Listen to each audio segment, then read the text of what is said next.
Today we've got Tania Agarwal, Senior Real Estate Portfolio Specialist. We'll be talking about the ongoing situation and sharing some views and insights from her.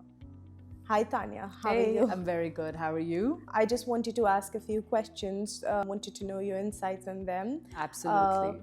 With the ongoing situation here in Dubai, with the geopolitical tensions, do you think that the fear in the market is real or it's just amplified noise? Very good question. And a lot of people are asking me the same thing. So I think it's amplified noise. Markets today react to things like headlines, social media. Everything is amplified 10 times more than what it should be. And people, I can understand, are in a state of being a bit scared and wary as well. So naturally, their decisions do get affected. But on the other hand, Dubai is very clear with its vision and where it wants to go. So, with the D33 initiative that they have started, and they are in full swing to take that forward, where the main agenda hasn't changed. Dubai's fundamentals are still very clear. They still want to aim at population growth, which according to D33, by 2033, from 5 million, 10 million is the population that they have in mind. So that definitely will give way to more housing, more structure. They want to make the AI hub and technology hub in Dubai to a different level. So things like that will always keep drawing the investors into Dubai. They have it hooked. Yes, so we've got a detailed insight on that note.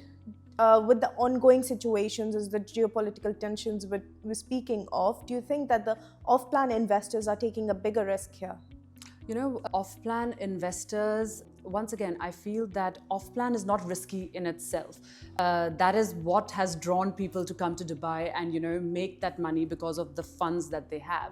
But at the same time, I feel off-plan becomes risky when you choose, when your developer is weak, when your location is not very strong, when things like, your payment plan does not work in your favor, when, you're just speculating and just going by what other people say and you make wrong decisions, that's when off-plan becomes risky for investors. Dubai is the land of off-plans, and it will always be, something that is drawing people to come into Dubai because of the limited capacity of funds that people can put in at the moment. So it's an excellent time for people to get into Dubai at an entry level, especially for first-time investors. So no, I don't think off-plans is risky, but the kind of off-plan you choose and the kind of location you choose, that is what makes it risky. We're taking all of that in note. Who should not be investing in Dubai right now? So I think the market rewards clarity and people who have patience at the moment specifically. And impulsive buyers, I think, should probably just take a little bit of a backseat for now. People who are looking for short-term deals, who are looking for speculative buying, people who are panic buyers, thinking that right now is a good time, I should buy it or not, because they're hearing other people or friends say there's a distressed deal in a market, you should buy it or not. So speculative buying, definitely hold on. Panic buyers, hold on. But at the same time, anybody who has the funds should grab the deal, because one thing we need to understand, that these deals don't stay on the table for too long. Right now it is on there. If you want to take it, grab it, because once the market gains stability, these deals are not going to be there anymore, and then people will be double thinking if they made the right choice or not. So if you're only confident, enter at this point. So do you think brokers are overselling stability to protect their commissions? See, I wouldn't frame it exactly like that, because this is a panicky situation.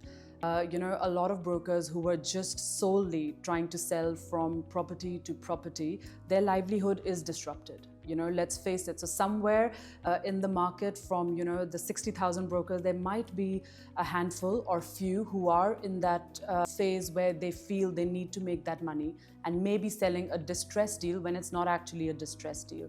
But at the same time, good brokers have their fundamentals very, very clear. We believe in, educating our client more. So for somebody like me, commissions, of course, we all are in this market to earn money, you as well as me, as well as the investor. But our main priority is educating the investor. So the kind of project that they shortlist is the last thing. The first thing they need to understand is what the rental demand is, what the profits they're going to make on that property. So a lot of education on the areas, the mortgage rates, the liquidity, their exit strategies should be very clear. So you can see even during this whole month, there is a decline in the volume of transactions, but there is no panic selling. So, and that is also because most of the brokers are nervous, but keeping calm as well. So the data does show that there is a slowdown in transactions, but not a crash in the market. So I don't think somewhere the brokers are doing this just to get a stability, just to show that there is a stability in the market. So if Dubai itself is affected due to the regional conflict and people are temporarily leaving, why do you think that most of the investors are still considering Dubai as an option? So at the moment, this is not a rejection of Dubai. This is more a temporary reaction, which is very natural when there is a panic situation like this. I mean, all of us are young families and we're in something like this for the first time.